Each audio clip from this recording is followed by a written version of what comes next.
your pride. Show me your greatness.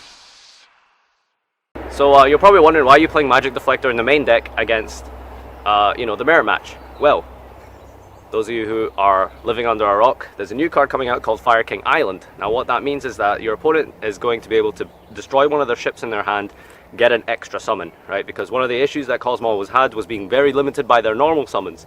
Now if you're very limited by your normal summons, that means that if you ideally going first have something like Dark Lady, which is your ideal turn 1 plays to establish a lady in the mirror match. Now you're going to be able to negate their one pilot summon, so they summon a pilot, banish for cost, you negate that with lady. At that point they still have options available to them in the shape of Fire King Island. Now Fire King Island is, a field spell, so Deflector is going to be able to negate that for the turn, so now they've got one less extra summon that turn. And that means ideally you're going to be in such a winning situation to the point that next turn you're most likely going to kill them. Now you're probably wondering, well, what if they just chain E-Telly? Now obviously the card isn't perfect, and yes, they are just going to be able to chain E-Telly, but if you manage to force out the E-Telly, which they are statistically not likely to have as often as you're going to have your Deflector, that means you're still going to be able to force them out and be able to play around it as best as you can, rather than having to wait till later in the turn and potentially get Farm Girl OTK'd, right?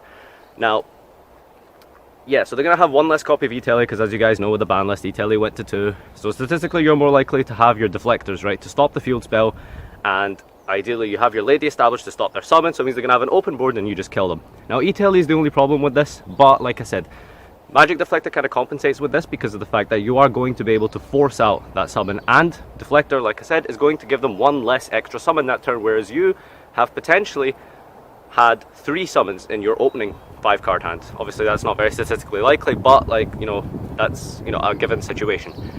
So Deflector is a good meta call because of the fact that it hits Island, and it's going to force out E-Telly if they even have it. There is obviously going to be matches where they're going to have the E-Telly to be able to chain to your Deflector, but the most important thing obviously is to be able to negate Fire King Island. So other matchups this is going to be very important against, as you guessed, Monarchs. Monarchs obviously kind of a problem matchup for Kozmo because of, Stormforce for Rebus is still going to wreck your shit, right? Only bad matchup it would have would be Burning Abyss, but let's be honest, that deck is kind of going to fall off of the radar because of just how good the Kozmo support is. Kozmo have always had an inherently good Burning Abyss matchup. Now they've got a higher ceiling in the form of Fire King Island. Burning Abyss is a very good matchup for you anyway, so it's able to so regardless of the fact that you are playing a card that's essentially dead against one meta deck next format, if we can even call it meta at a stretch, you're still going to have an inherently better chance of beating Burning Abyss anyway, even if you do have Deflectors in your main deck. The most important thing, of course, is going to be able to build your deck optimally for an event, and that means going to be able to deal with the most prominent decks, that is the Mirror Match, Kozmo Mirror Match, and the Monarch match. The Monarch, obviously, being able to shut off Stormforce is what makes Deflector really, really good in that match. Now, like I said, against Kozmo, shutting off Island is the most important thing. And if you have a lady, you're able to shut off their normal summon, so that leaves them with essentially one summon to deal with your comboed off first turn board if you've opened your Fire King Island, which in a 5 card hand that's something like a 78% chance of opening, something around that. So yeah, I think statistically Deflector is going to be a very, very, very good tech next format, next set. Honestly, I think it's probably a very, very good card to be able to main deck first turn.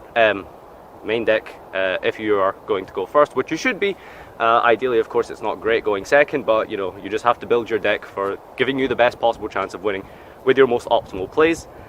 So I mean, if you do draw it going second, you just have to kind of deal with the variance that brings. I've covered all the advantages and disadvantages of Magic Deflector in the main deck, and I think that regardless, it's still going to be seen as a pretty good main deck shout. This is probably going to be a very, very good tech card going first next format, next set. And I'd like to know what you guys think about it. Do you think this is a good idea? If not, I'd like to hear your arguments against, and hopefully can get some kind of conclusion to this, because like I said, I think this is a very good call, and I'd like to get some opinions on it. So thanks for watching. I'm going to head in now because it's freezing, and yeah, see you next time. Come, face me, give in to your pride.